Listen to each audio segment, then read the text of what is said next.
She was not on the list to die. No one had authorized her execution. No judge had pronounced sentence. No commander had given the order. But that April afternoon in 1945, when the rifles turned against Benito Mussolini, Clara Petacci made a split-second decision, threw herself in front of him, and took the shots too. The next day, her body was displayed upside down at a gas station in Milan. The crowd showed no mercy. It spat, kicked, shouted. And then, out of the world's sight, her family, before fleeing to Spain, did something that would remain hidden for years. They hid jewels inside the coffin with the body. 11 years later, they came back, and what they found when they opened that coffin did not seem real. It could have been a film script, something worthy of Hollywood, but this is the story of Clara Petacci. It's good to be here together to find out what really happened. Who was Clara Petacci? To understand what happened in that square, you need to understand who this woman really was before she became a symbol of anything. Clara Petacci was born on February 28, 1912, in Rome. She came from a comfortable family, well-placed socially. Her father was a doctor and had connections in the Vatican, a detail that, in Italy at the time, meant real influence. Her mother was a typical woman from the Roman bourgeoisie, concerned with reputation, appearances, and above all, with marriage alliances that could strengthen the family name. Clara grew up surrounded by stability, culture, and a kind of privilege that simply didn't need to be questioned, because for her, that was normal. It was the world as it had always been. From a very young age, though, there was something that dominated the diaries she wrote almost obsessively: the figure of Benito Mussolini. It was not the kind of distant political admiration that is limited to speeches or public images. It was something more intimate, more intense, almost impossible to categorize precisely. Clara wrote to him as if he could somehow hear her. She created entire dialogues in her own head, imagined responses, built scenes.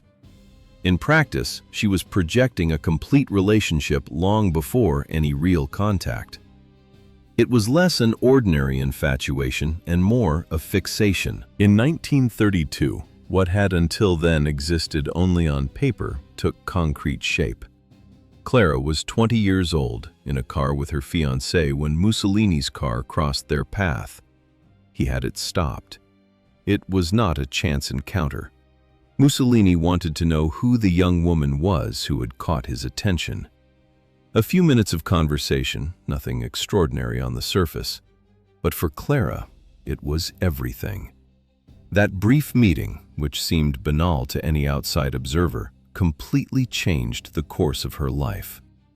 The engagement ended shortly afterward, and with it, any possibility of an ordinary life also began to fade away. The difference between the two was enormous in every respect. Mussolini was 50, the absolute head of the Italian fascist regime, and one of the most powerful men in Europe, as well as a direct ally of Adolf Hitler. Clara, on the other hand, was a young Roman woman from the bourgeoisie, who until then had only watched this world of power from a distance, even if in silence she had always imagined herself within it. In 1934, she even married a military pilot. It was an attempt to follow the expected script for someone of her social standing, but the marriage lasted a short time. In the end, it was a hollow formality in the face of what was already underway. By 1936, her relationship with Mussolini was established. Officially, it was a secret. In practice, everyone knew, but of course no one spoke about it openly. Clara came to live inside a world of privileges few Italian women of that era could even imagine. An apartment in the same complex as Palazzo Venezia, where Mussolini ruled, a direct telephone line, constant gifts, jewelry, clothes, unrestricted access to the world that revolved around the center of power. It was a life built on closeness. But what really set Clara apart from so many other women in a similar position was not just those privileges, it was the record she left behind. She wrote everything down with an almost obsessive level of detail, Phone calls, meetings, every fit of jealousy, every reconciliation. She interpreted gestures as proof of love. Nothing seemed too small to be noted. The diaries that survived and were published decades later are not striking for their political content. On the contrary, she scarcely discussed government decisions, strategy, or historical events. What they do impress with is their emotional intensity, the way she turned that relationship into the absolute axis of her own existence. Everything revolved around it. In almost everyone's view, Mussolini was a dictator responsible for mass suffering, repression, and institutionalized violence. But for Clara, our protagonist, he was something entirely different. He was the center of the universe for her. In 1938, while Clara slept on silk sheets in an apartment paid for by Mussolini, he was signing the Italian racial laws. Jewish citizens lost access to government jobs, children were expelled from schools, entire families saw their property confiscated, and their lives fall apart by force of law. All of this was happening at the same time. Clara was receiving gifts, living under constant protection, and remained immersed in that world built around a single figure. The contrast is bizarre. It is uncomfortable. In 1943, when Italy began to collapse, when the Allies landed in Sicily and the fascist regime began to crack from within, Clara stayed by Mussolini's side, even with everything falling apart around her. The end of the regime and the fall of the couple. We had reached April 28, 1945. There was no turning back. The Second World War was in its final days, and the fate of many of its main figures was beginning to be sealed once and for all. Mussolini was trying to cross into Switzerland, hidden in a column of retreating German soldiers. It was a desperate escape. In the town of Dongo, on the shores of Lake Como, Italian partisans intercepted the convoy.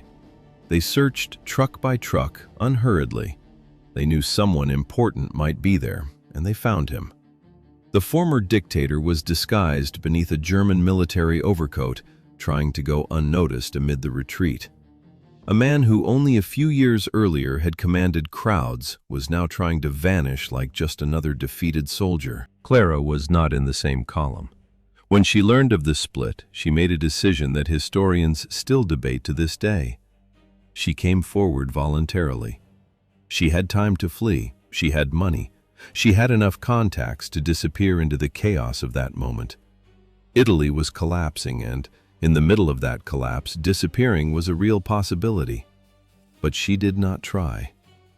She went after him.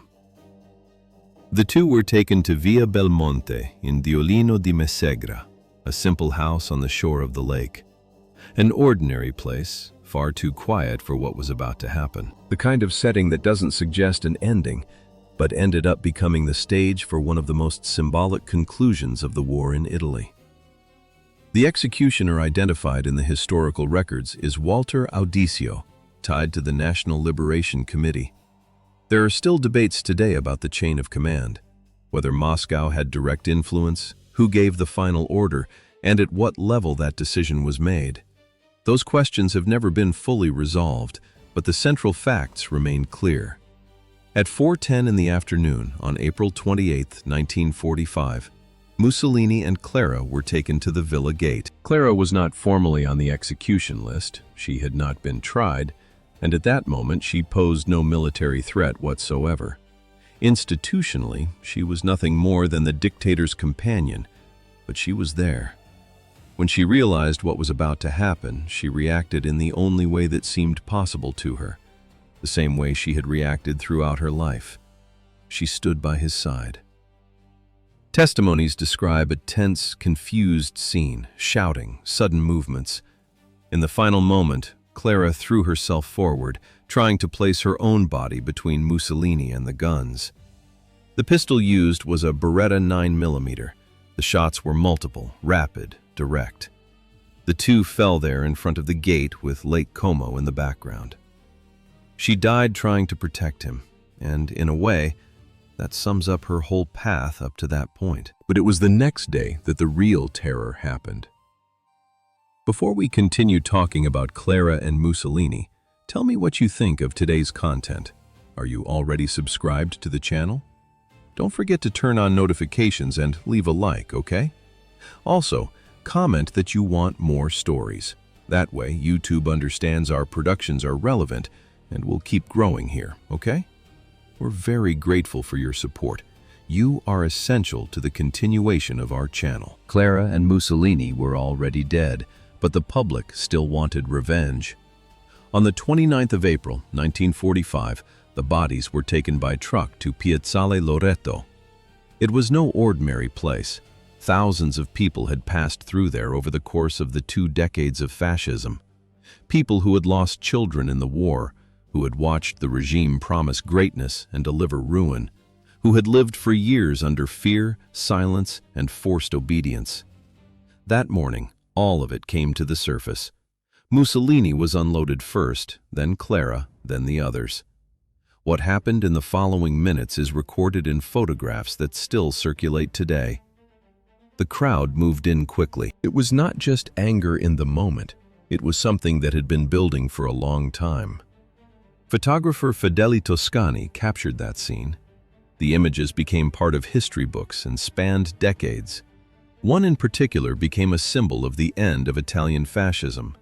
The bodies hanging from the metal frame of a gas station. 6 inverted figures, Benito Mussolini in the center, Clara beside him. A raw image, hard to ignore and impossible to forget. After hours on display, the bodies were removed from the square and taken to Milan's Institute of Legal Medicine. The Petacci family asked for Clara's body. The request was granted, but there was a concrete problem. Burying her under her real name meant creating a target. The war was over, but hatred was still there, alive. A grave bearing the name Petacci in a public cemetery could easily attract vandalism, violence, perhaps even something worse. The solution they found was simple and brutal. They erased the name. They chose the municipal cemetery of Musocco on the outskirts of Milan, a discreet place, far from the center, far from public attention. On the coffin, the name was not Clara Petacci. It was Rita Colfosco. Grave number 384, no headstone. Under her real identity, no public ceremony, no visible flowers, no mark of any kind to show who was really there. Clara Petacci was buried as an unknown in a worker cemetery, in an anonymous coffin under an invented name, as if she had never existed. Benito Mussolini was buried in the same cemetery, but in a different place. The separation was not accidental, it was deliberate. The Petacci family did not want the two of them to lie close together, not even symbolically. That would attract too much attention, too much curiosity, too much risk. And there was also an attempt to break away. She had spent the last 9 years of her life trying to get close to him. She died beside him, but she was buried separately, without a name, without an identity, as if all that story had been erased along with the body. But the story does not end here.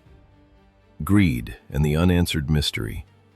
11 years later, the Petacci family returned from exile in Spain. Italy was already a different country.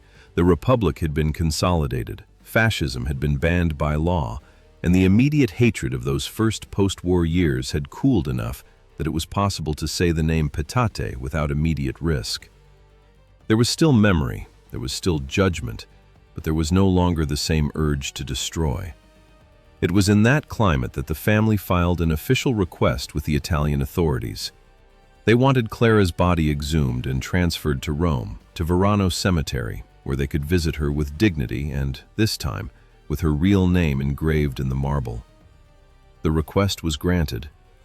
The justification was simple: memory, family respect, a dignified burial, even if a belated one. But there was a second reason, one that never appeared in any document. Before fleeing to Spain in 1945, the family had made a disturbing decision: to hide the jewelry inside the coffin with Clara's body. That was not entirely uncommon in that context. Wealthy families who had to flee in a hurry without being able to carry large valuables safely sometimes resorted to unlikely hiding places, places no one would think to search. And an anonymous coffin under a false name in a forgotten grave in a cemetery on the outskirts was exactly that kind of place. 11 years later, when they opened grave number 384 in the Musocco cemetery and exhumed what remained of Rita Cole Fosco, they found a diamond ring, a medallion set with 17 diamonds, and a handwritten note in Benito Mussolini's hand. The note was never reproduced in full in official sources, but fragments were quoted by historians over the years. It was a personal statement, something intimate. 9 years of an unlikely relationship condensed into a few handwritten lines. Clara had kept that piece of paper as if it were the most valuable thing she owned. She took it to the grave, and it stayed there for 11 years, with the body, with the jewelry, inside a coffin with the wrong name, buried in silence. Maybe it really was the most valuable thing she had. And this is where the story starts to get more unsettling. Where did those jewels come from? Mussolini regularly gave Clara gifts, that is a documented fact, but the historical context raises a question that was never definitively answered. In 1938, the Italian fascist regime passed the racial laws. Jewish citizens lost their citizenship, access to public jobs, the right to education, and basic legal protection. In 1943, with the Nazi occupation of northern Italy, the persecution escalated into mass deportations, and with the people came their assets: real estate, bank accounts, personal belongings, jewelry included. Historians who have studied the period have put forward an uncomfortable hypothesis. Some of the gifts circulating within the regime, including those that reached Clara, may have come from assets confiscated from persecuted families. In the specific case of the jewels found during the 1956 exhumation, this was never officially confirmed, but it was never denied either. The diamond ring, the medallion with 17 stones, where did they come from? From a jeweler paid regularly? From assets taken from families who lost everything? From some official trying to curry favor with the regime through expensive gifts? History does not answer. Present day, while Clara was buried under a false name and practically forgotten by a family that had crossed the border into Spain, Benito Mussolini met a different, though no less disturbing fate. In 1946, a group of neo-fascists stole Mussolini's body from the Musocco cemetery.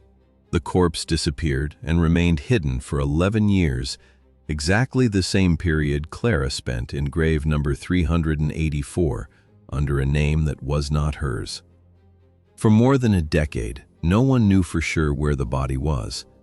In 1957, the Italian government returned the remains to the Mussolini family, which held the burial in Predappio, in the Emilia-Romagna region, in the family crypt. And that was where the story took an unexpected turn. Predappio became a pilgrimage destination. Every year, on Mussolini's birth and death dates, groups of nostalgics make the journey, buy souvenirs, take photos at the crypt, and move through the town as if they were visiting a historical landmark worthy of reverence. The phenomenon of Italian fascist tourism is documented and real. Clara was moved to the Verano Cemetery in Rome, a pink marble tomb, the real name at last. Everything in the right place, at least on the surface, but with no veneration, no foot traffic, and no political relevance to turn that site into a place people would visit. Silence. In 2015, journalists who visited the tomb at Verano found clear signs of neglect. The marble was deteriorating, with visible cracks. There was no maintenance, no care. It was once again a forgotten place. In 2017, a group of Roman citizens with no connection to the Petacci family and no political agenda, driven only by a mix of historical curiosity and passion, decided to act. They raised money informally and restored the tomb.